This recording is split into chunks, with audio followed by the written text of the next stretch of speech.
Hello everybody, SlimKirby here. Welcome to the final extra video, the final video in general of Mario Party Star Rush.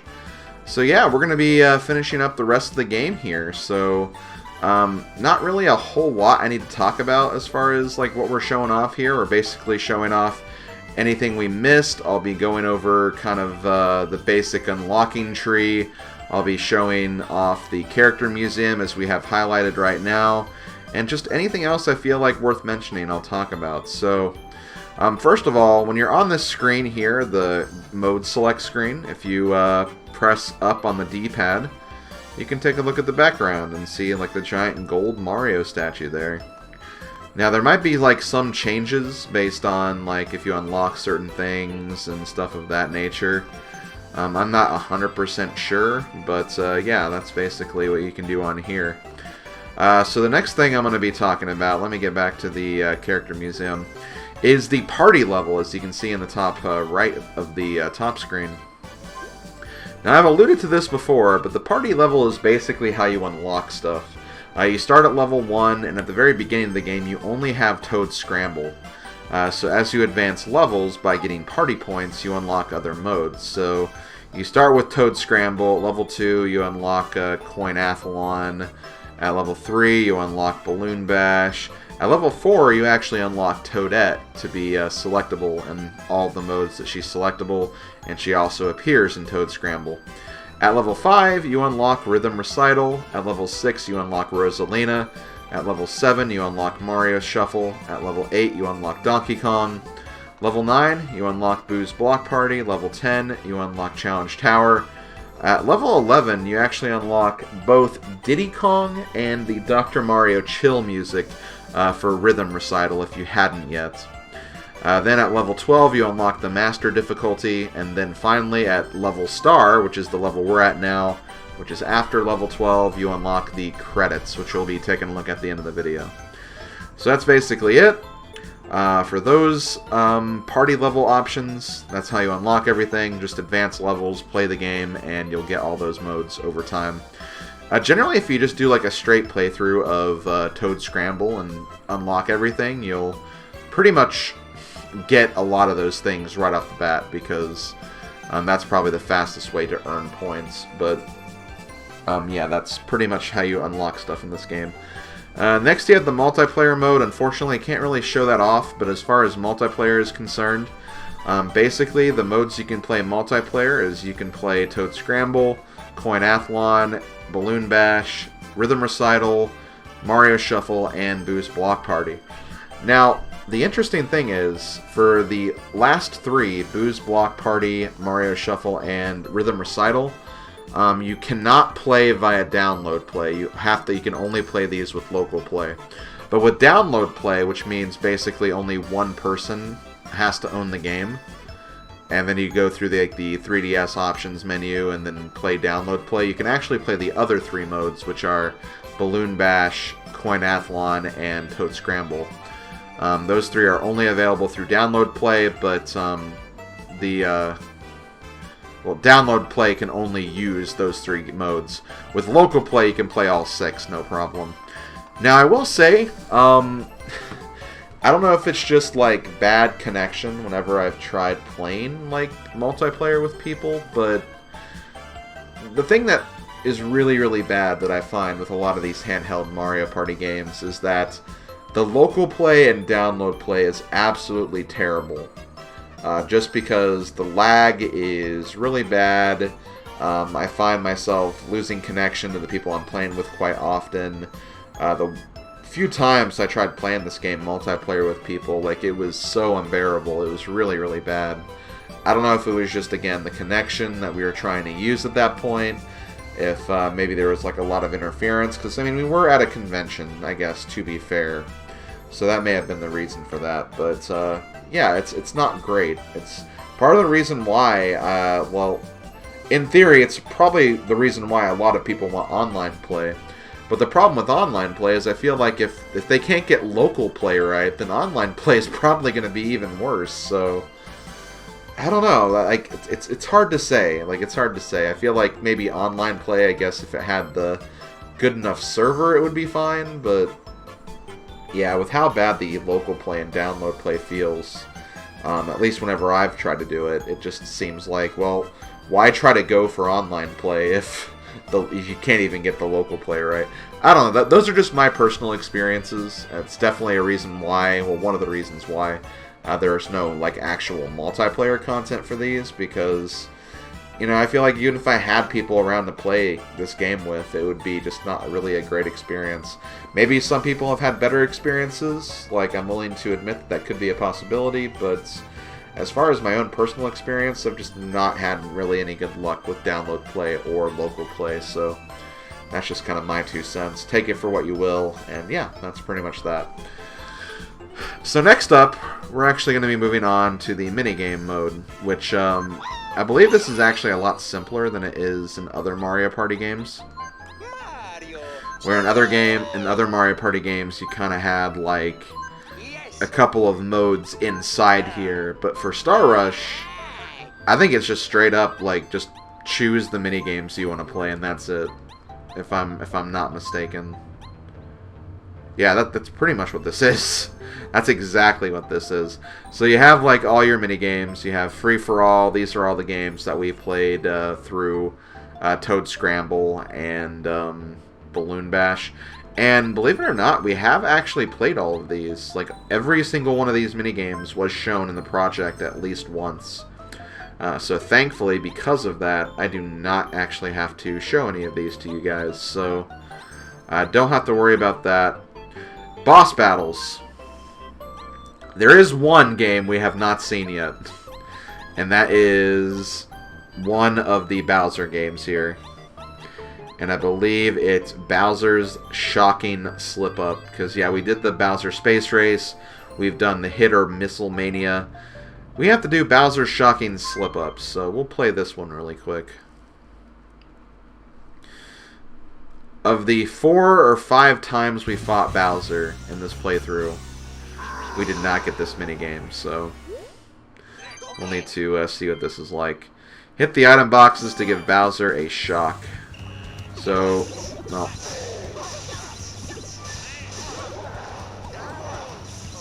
that's basically it.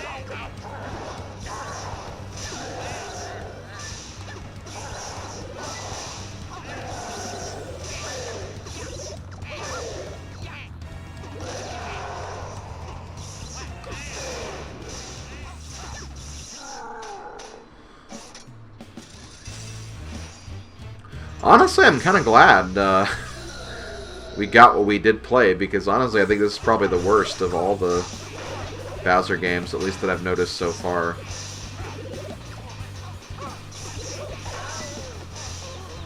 Okay, whatever.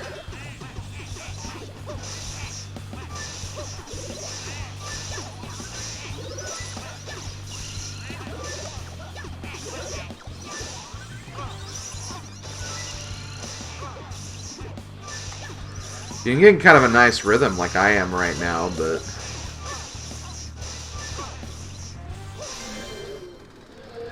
yeah, that's pretty much this game. So yeah, all things considered, I don't think we really missed much. I think the other two were infinitely better. But yeah, that's basically I think the only minigame we actually didn't play in the playthrough. Although that may not be true, because there are these other options too. We definitely played all of the Coin Chaos games, which are basically the minigames that you play in Coinathlon, so don't need to show those off. As far as Bowser's Gauntlet are concerned, we did play, I think we played one of these. I'll play all 3 of them just to be sure. I know we played one of them. Basically, this was in Coinathlon, actually. When you reach like the final lap, you get put into a Bowser game, and if you lose progress. And basically, these games are just like little quick mini games that kind of basically make you lose progress if you lose. So that's basically it.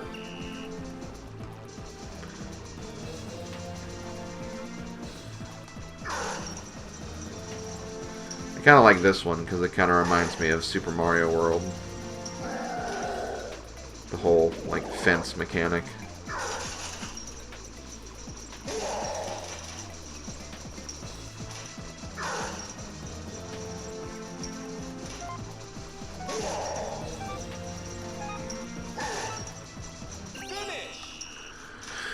Of course, we all won, though, so that was pretty easy.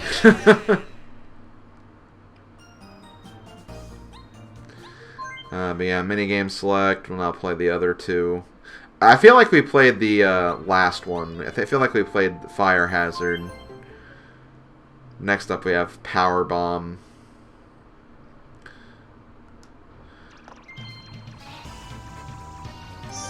Where again, it's just you're on a little platform and you're trying to avoid these. I think if you get, oh man, and the platform tilts like a tilt-a-whirl.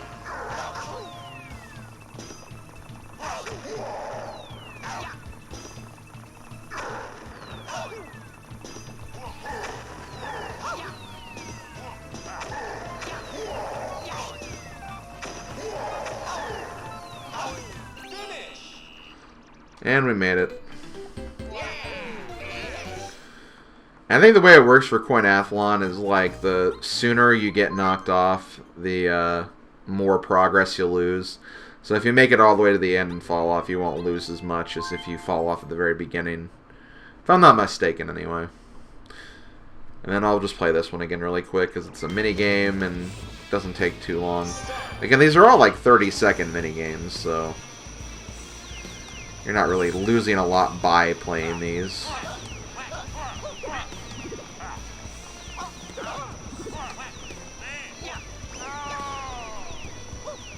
Poor Wario. To Wario's credit, it was kind of asking, I think, a lot of him to do this, because I imagine a man of his size doesn't exactly have the greatest of jumping ability. But there we go. That's all the minigames, and yeah, we've basically played them all. That did not take very much time at all, which is why I felt comfortable putting all of them in this final video, just because, again, there wasn't really much to show. But yeah, that's all the minigames, and as you can see, there aren't any other modes, so that's pretty much it for the minigame department. It's basically a way to practice minigames if you want to, and that's really about it. So the final thing we're going to be doing is we're going to be going to the Character Museum.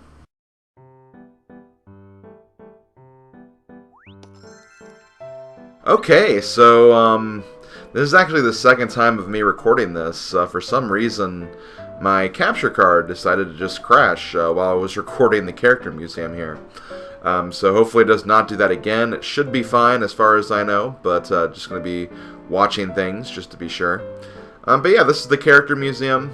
Basically, after you unlock all the characters and after you play all the mini-games, basically encounter all of the characters and enemies that are in the mini-games, you will basically fill out this list of all of the characters in the game.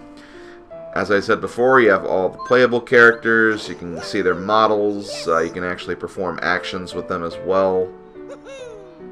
Just kind of have fun with them. And you see a nice little description of them in the bottom of the screen as well. And for all the playable characters, you can actually choose whether or not you want to use them in the plaza. So if you just select that, you can put them in the plaza, and basically instead of Toad, the character you chose will be moving around. So yeah, that's basically how this Character Museum works. And yeah, you have all the playable characters, but in addition to that, you also have a bunch of enemy characters too. And for those enemies, you actually see, or you have the chance to see, what minigames they're actually in. So here you have the Goom Brat. They're only in this minigame, A Cornucopia, apparently. And yeah, that's basically how this works. Take a look at all the enemies. You can see fun little descriptions from them and see what minigames they're from. And for the playable characters, you can you know, kind of have their own interaction, I guess you could say. But you may have also noticed that if you look at the playable characters, you'll see that there is an amiibo icon down below there. Basically what that icon means, as you can see in the background, there's kind of a stamp that's kind of next to Rosalina here. I guess I'll just go ahead and show this. Let me find a character whose stamp I didn't do this well with, just so I can maybe try to improve and show that there is like kind of a different effect here. No, I did alright with that one. That one looks a little faded in parts. Actually I think it's Bowser. I think that's the one we want to look at. So if we go all the way to Bowser at the very end of this, as you can see, his stamp is a little faded in parts. And depending on how well you use your amiibo to make the stamp, you can actually make the stamp look different.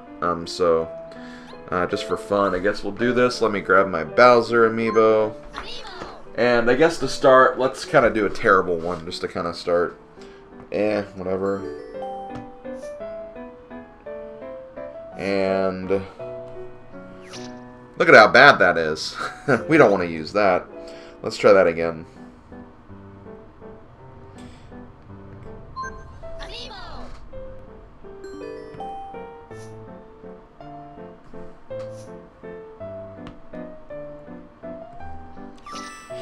Yeah, that's a little better. It's kind of faded in parts, but, you know, Bowser's kind of a clumsy guy, so he probably doesn't have anything too special as far as his stamping skill is concerned. But yeah, that's basically all you can do here in the Character Museum. There's really nothing else to really speak of. Basically, once you unlock all the characters and once you play all the mini-games, you'll fill this up. And at the very end, you have the staff credits, which, as I already pointed out, you unlock this when you basically max out your party rank. So we're going to be taking a look at that next. So let's go ahead and get this going. And as usual, while the credits are showing, I guess I'll kind of wrap up my thoughts for Mario Party Star Rush. Honestly, I mean, especially compared to the last two Mario Parties that we've done, and when I say last two, I mean, I guess technically I did DS, but after I did Mario Party 10. As far as the last two Mario Party games that were released, this is definitely the best one. I definitely prefer this game over Island Tour and Mario Party 10. It has some very interesting modes, some unique modes that we've never seen before that are actually pretty fun.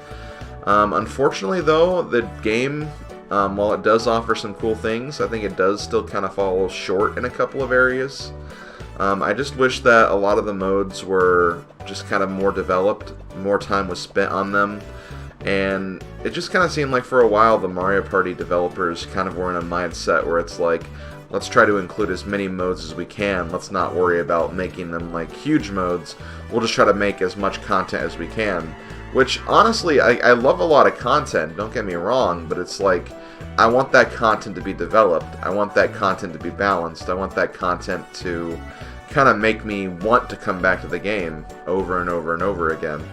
And aside from, you know, Toad Scramble, maybe an occasional game of Coinathlon, and now I am kind of having some more fun with Balloon Bash, none of the modes really kind of speak to me in that way.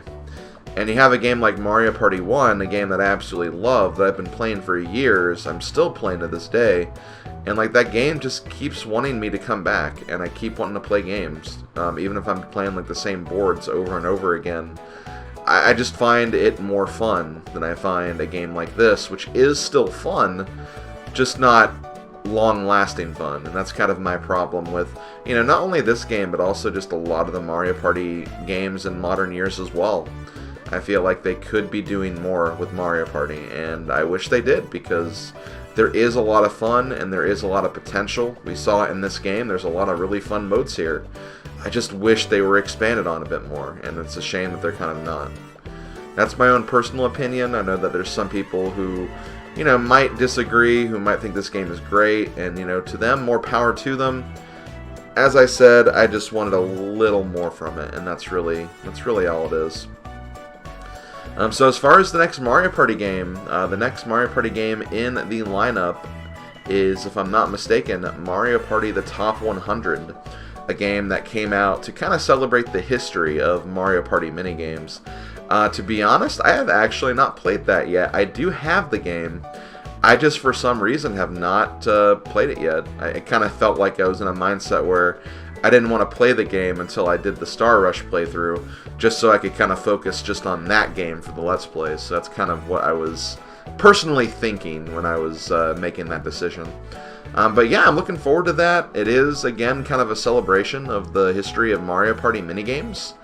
There's a lot of returning minigames from old Mario Party games that's come back in all of their glory, and I'm looking forward to actually seeing what that game has to offer. I don't think it offers really too much compared to this game. It has kind of its own unique mode, but unlike like Super Mario Party, for example, which kind of tried to put a little more focus on all the board game aspects, I think it kind of focuses more on just the minigames themselves, which is kind of understandable if you're trying to make the minigames the stars in the first place. But again, I'll have to actually play the game to actually get my full thoughts on that. So you can expect that playthrough at the beginning of next year, maybe even the end of this year if I feel like starting it a bit early. So yeah, I hope you guys will join me for that. As far as the next weekend project, I have something planned already. It's going to be something very different, but something I'm very excited. It's a game I've been wanting to cover for a very long time, but just did not really have the confidence or the gung-ho-ness to actually give it a shot.